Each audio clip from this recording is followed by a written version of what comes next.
Hello everyone and welcome back to another edition of the Noirvember challenge, and I can't believe that it's the third year that I'm devoting the whole month of November to discussing obviously film noir. If you're new to this channel, my name is Miriam, and if you're joining for the Noirvember challenge for the first time, as I said before, I will be talking throughout the whole month of November exclusively about film noir classics, some that I find particularly relevant and others that have been recent discoveries and that I want to share with you all. And if this is indeed the first time you're watching these videos, I highly encourage you to watch the previous challenges of last year and 2020 as well, because I already covered many film noir classics that I think you might enjoy if you haven't already. So I'll leave the link as per usual in a timestamp over here. But before we begin, I think something's missing here.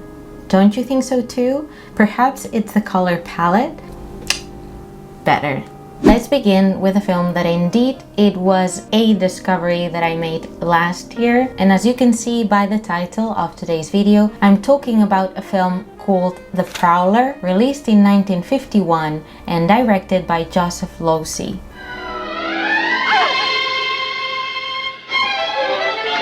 Please go. Please leave me alone. Stop it. What do you think I am? I came to apologize for the other night. You, get to a phone. Call homicide.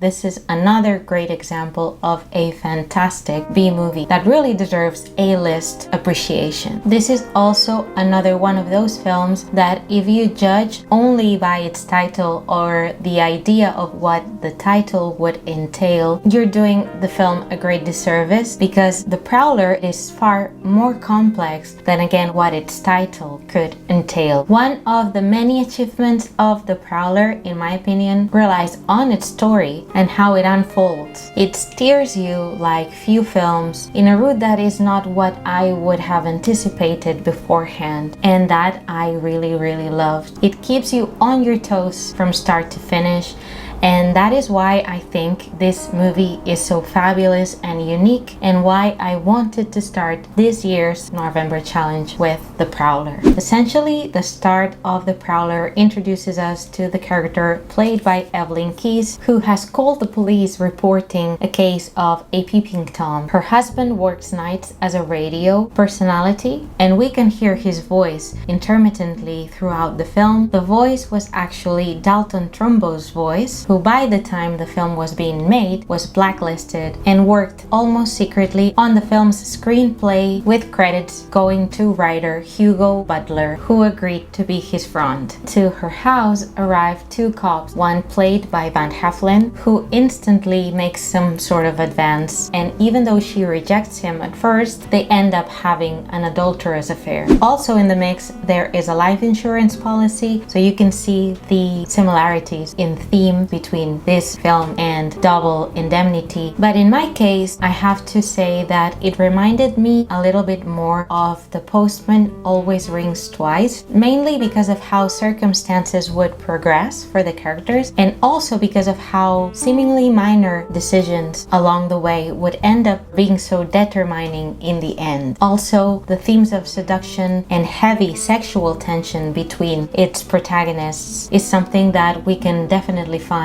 also in The Prowler. In this film's case, I have to say though that it is actually the man who seems to be the initiator or manipulator, a sort of homme fatale in this case. But then again, as I said before, the film takes you to a whole other place that is very worth exploring, because in it we find a daring view on police officers taking advantage of their position, a decay of moral values, and the lengths of the pursuit of the American dream. As I said at the beginning, much of this film's power relies heavily on its story, and it is no coincidence that Dalton Trumbo happens to be involved in this. As I read, this project came to Trumbo when he was again in the midst of the Blacklisted turmoil. Trumbo was known for working really fast, and this was a skill that came particularly handy at this juncture. So during this time, he also worked secretly for the script of another film noir cult classic called Gun Crazy. And it is no coincidence again, I believe, that both films show a similar vision of the changing, obsessive society those days. And so, as it were turned out, during a period of around 2 years, he would not only complete the scripts for The Prowler and Gun Crazy, but also he ran all the way and Roman Holiday. And it is no wonder that the legend of Dalton Trumbo lives on, because again, the more you know, the more amazed you are. But talking specifically about The Prowler, his work in the screenplay ended in 1949. So The Prowler was in fact released when Dalton Trumbo was in jail. And although he didn't think much of it when he saw it afterwards, it is now rightfully considered a fine achievement for everyone involved. And it is in fact thanks to the Film Noir Foundation, who in collaboration with UCLA Film and Television Archive, the Stanford Theater Foundation, and BCI Entertainment, they collaborated to have this film restored. And this is such valuable work to be able to preserve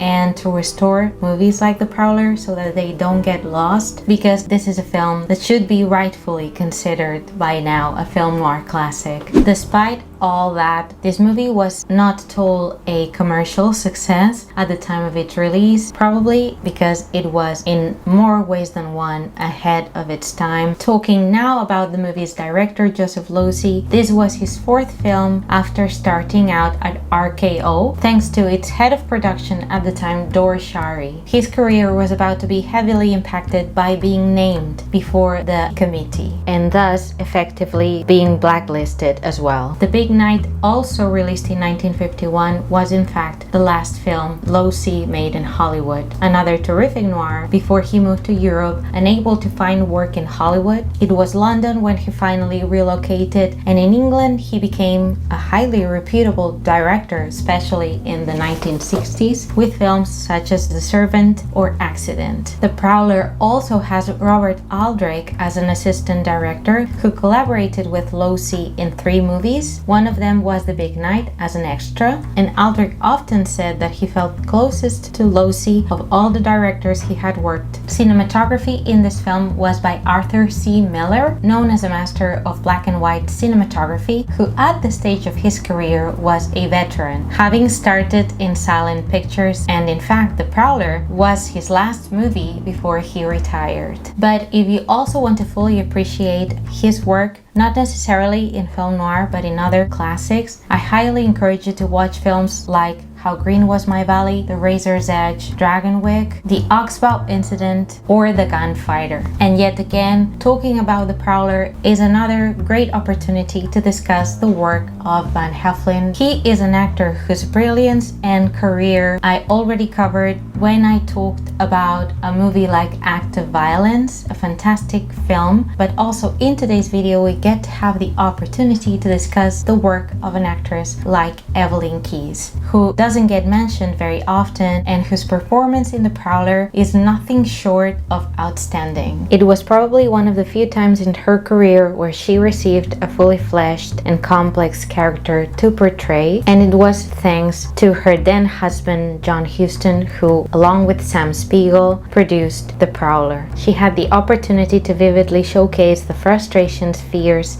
desires, and obsessions of women those days. She is luminous, fragile, strong, sexy, and first and foremost, real. She started her career in the late 1930s, and she landed the role of Scarlett O'Hara's sister Sue Ellen in Gone with the Wind. She was hired by Columbia in the hopes of grooming her into a starlet, but that didn't happen. She showed her range though in films like Here Comes Mr. Jordan, 99 River Street, or Johnny O'Clock. I was really fascinated by her work in The Prowler, so much so that immediately I watched 99 River Street and other examples of her work in film noir, but I have to say that her work in The Prowler remains my favorite. Evelyn Keyes is also known for having written a very powerful and wonderful autobiography called Scarlett O'Hara's Younger Sister, in which she said that The Prowler turned out to be the best picture I ever made. She is indeed sadly a highly overlooked actress nowadays, but one that is worth worth rediscovering and admiring with examples of her work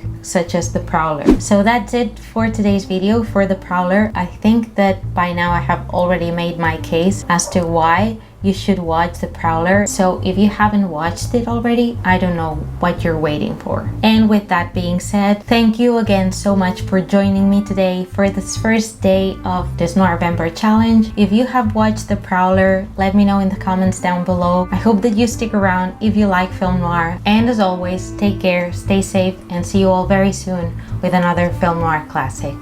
Bye!